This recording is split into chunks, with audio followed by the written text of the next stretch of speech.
Chapter 7. An Unforgettable Trip. Rashi, the most enthusiastic and aggressive girl, was the representative of that group. When she entered the room, the rest of the gang surrounded her. "So, where should we go for the trip this time?" asked Rashi. "First tell us the options we have, silly," said Kajari. "Okay, Jaipur, Udaipur, Dhanolti, Kasauli, Shimla, Magra Shastradhara Trek, or any place you people know?" asked Rashi. "Hey, we should choose the trip that is most exciting. We will get to enjoy more," suggested Parul. "That's right," agreed Pooja. "So I think we should go to Magra Shastradhara," said Rashi. "Yes, you are right," all agreed. The day finally arrived. All of them got into the bus along with 2 staff members who were escorting them. "Now this is cool. We can have the bus to ourselves," chattered Namrata.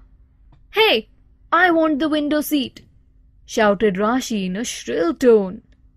"Relax, we can all have window seats," said Latika. The journey from Dehradun to Mussoorie took 2 hours. The first day was spent in seeing the places of local interest. It was from the second day that the real fun started. The group began its trek from a place called Magra near Mussoorie. 2 mules followed them with the supplies of eatables and pots and pans. Each student was carrying her own rucksack. From the height of the hilly paths, the beauty of the valley was breathtaking. But the track was rough and narrow. Each step had to be carefully placed. It was 10 a.m. They had been walking for 3 hours and tiredness was setting in. While the enthusiastic ones were way ahead with the guide, some of the team members who enjoyed the company of the teachers had latched onto them. "I am feeling very tired. Let us sit for 5 minutes," pleaded Aisha. "Okay, we take a 2-minute rest," decided Latika. Moni liked the adventure. She went to take a short view of the landscape. "Where are you going?" asked Rashi. "Just coming," said Moni, and she went to the nearby area. After 10 minutes, they heard a scream. It was Moni standing behind the bush. "Help! I am going to fall!" cried Moni. Everyone rushed.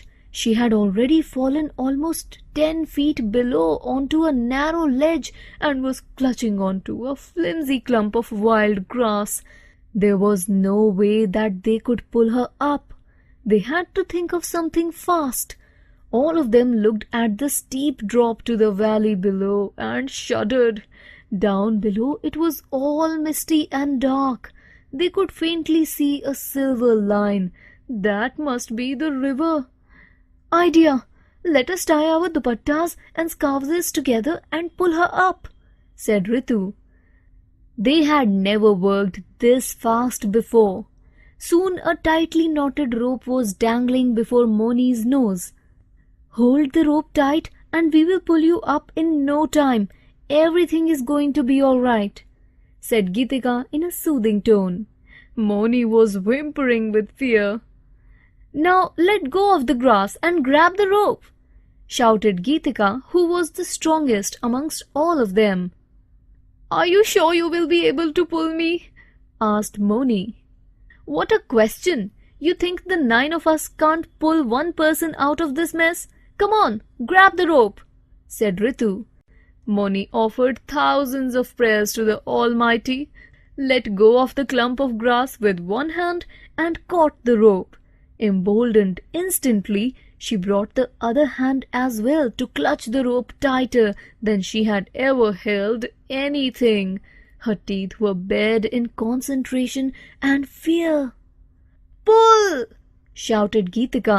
The others had fallen in line behind her and had been ready for the sudden pull they would experience toward the cliff. Geetika was right in front with Ritu, Pooja and Rashi pulling away. The others stayed on the side to extend a helping hand to Moni.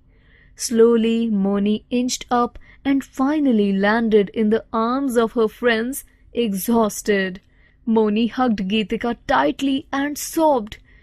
Everyone patted on her back for her courageous effort.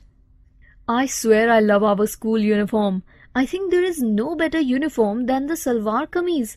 Had it not been for the dupattas, God knows what would have happened, remarked Pooja. Everyone began laughing.